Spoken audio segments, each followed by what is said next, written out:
bisa nggak dia ketika dibully, anggaplah itu bukan dibully, anggaplah itu sebagai suatu teguran, suatu pembelajaran. Bos misal marah-marah. Kalau bos marah-marah kan bukan berarti dia bully kan?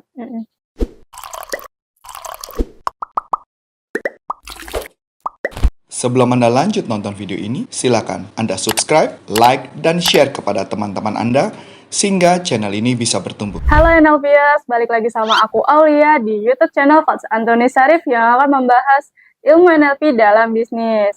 Nah, kali ini kita akan membahas pembulian di lingkungan pekerjaan nih teman-teman. Pasti teman-teman pernah kan sering mendengar terkait pembulian dari teman-teman kerjanya. Nah, penasaran kenapa itu bisa terjadi? Langsung aja kita bahas dengan Coach Arif. Halo Coach. Halo. Iya gini Coach, biasanya tuh di lingkungan kerja kan pasti orang-orang tuh kadang ada aja yang perkataannya tuh kurang enak, terus kadang entah pembulian secara ibaratnya vokal atau fisik gitu ya Coach ya.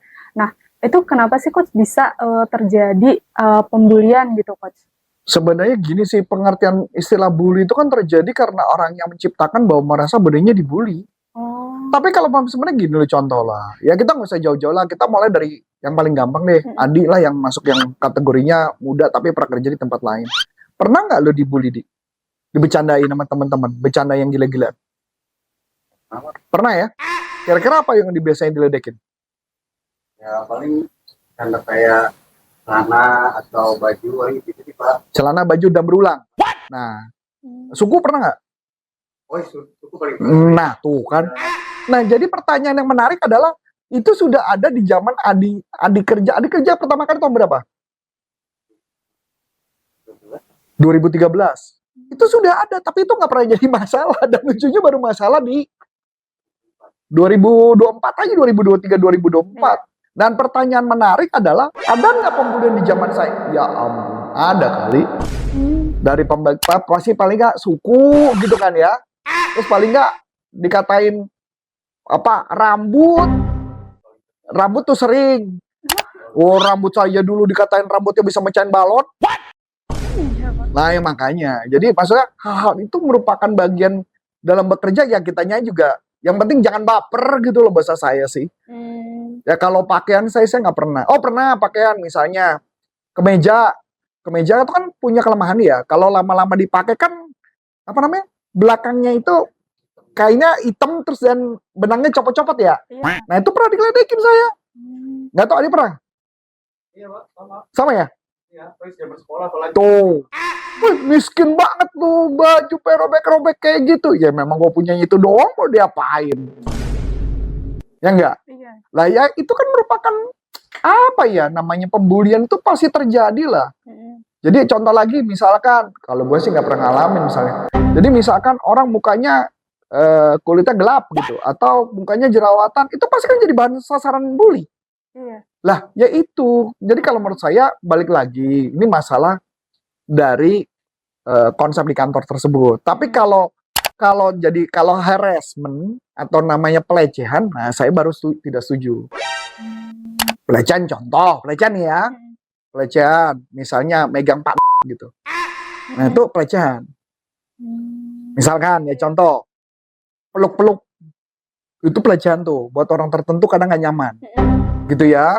Jadi kan misalkan contoh gitu ya, ya pelecehan itu bukan berarti cowok ke cowok, cowok bisa cowok ke cewek, cewek ke cowok, itu juga sama pelecehan ya. Tapi lucu kalau cewek melakukan kepada cowok, kayaknya dianggap bukan pelecehan ya dia. Kadang-kadang gitu, nggak fair ya, kayak nggak fair ya. Tuh, ketawa tuh. Nah kayak gitu. Jadi kalau pelecehan saya tidak setuju, karena itu melanggar gitu ya. Tapi kalau berkaitan dengan bullying, menurut saya sih itu normal-normal aja ya, beberapa hal ya. Orang boleh nggak setuju sama pendapat saya, tapi saya secara pribadi di zaman saya mah udah kenyang tuh yang namanya gitu, yang dikatain miskin lah, dikatain pelit lah, gajian nggak dibuat apa, nggak di ini ya, misalkan, atau kayak Adi lah perokok lah, misalnya rokok dia nggak bagi, padahal rokok itu cuma satu-satunya, dikatain lu pelit tuh pasti kan gitu ya. Atau dibawain suku ya, dibawain dikatain suku, terus kemudian dilanjutin memang dasar suku ini pelit gitu kan ya. Nah, kan baru bener kan? Jadi bahwa pembulian itu terjadi. Tapi kalau pelecehan itu memang harus dilakukan perubahan. Yaitu adalah kalau saya tentang bencana-bencana kayak gitu. Kalau menurut saya sih bercandaan, walaupun bercandanya kadang kasar. Yang harus kita lakukan adalah Satu, memang kantor harus, kalau mama itu membuat karyawan tidak nyaman, harus dibuatlah peraturan. Oke. Ya, atau peneguran. Mm-mm. Tapi kalau misalkan contohnya paling gampang deh ya. Saya baru tahu ya, kalau saya pernah ngajar di salah satu perusahaan perkebunan Mm-mm. kelapa sawit. Aduh, serem loh itu. Mereka itu bukan hanya sekadar bully, tapi mengatakan kata binatang loh. Oh. Iya, Di serius. lingkungan. Di lingkungan itu. Kalau nggak mau sampai bacok-bacokan pun, ayo gitu. Lu mau berantem, buka baju. Nggak usah bawa nama korp, berantem. Itu terjadi. Hmm. Itu terjadi. Jadi menurut saya, itu memang itu terjadi. Nah, tugas kita, apa yang harus dilakukan? Sama aja kayak pembulian di sekolah kan gitu ya. Iya. Kalau pembulian di sekolah, kalau saya akan mengajar ke anak adalah dilawan. Hmm. Karena pengalaman saya, kalau kita melawan pembulian, justru orang lain akan respect. Misalnya orang ini nggak sembarangan gitu loh. Jadi misalkan contoh kita dibully nih, Hmm. ya kita lawan aja. Hmm. Orang saya sampai ngajarin anak saya, kalau sampai kamu dipanggil sama guru, nanti bapak yang ngadep. Hmm. Nah kayak gitu ya. Walaupun hari ini ada gila-gila heboh ya, yang anaknya dikatain kayak rambutnya kayak binatang tertentu, bapaknya nggak terima, orang Surabaya, orang kaya raya, tahu nggak, datang ke sekolah, itu ada nih 1-2 hari ini kasusnya lagi rame. Iya.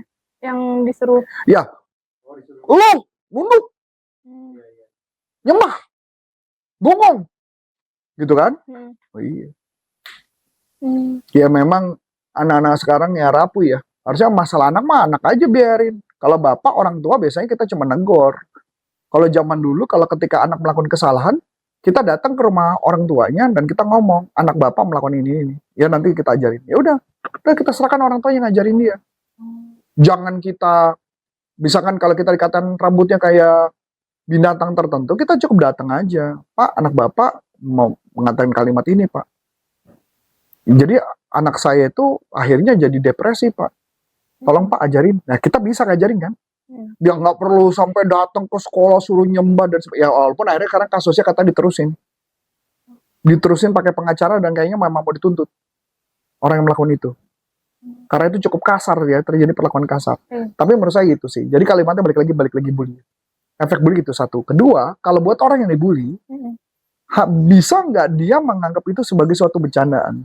Kenapa sih seorang anak bisa ngaku itu ke orang tuanya kayak kasus itu? Karena anak itu memang diproteksinya gila-gilaan, saking diproteksi gila-gilaan ya sampai kayak gitu.